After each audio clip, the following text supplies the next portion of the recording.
Welcome to Artificial Professor, and in this video, I will explain how to remove watermark in TikTok videos. So start the process. Open your TikTok app.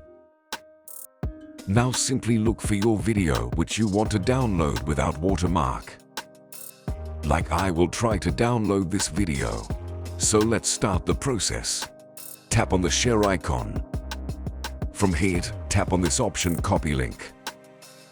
Now close your TikTok app and open your mobile phone browser and write here TikTok video downloader. Now remember the name of this downloader, SSS TikTok.io.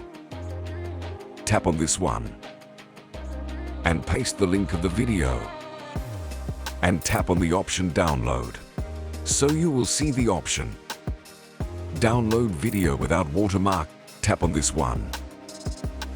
As you see, the video has been downloaded. Now let's make sure it download the same video. And here is the video. I am playing this.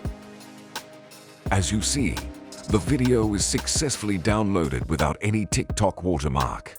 So by this way you can download TikTok videos without watermark. If this video was helpful, please like, subscribe, and see you in the next video of Artificial Professor.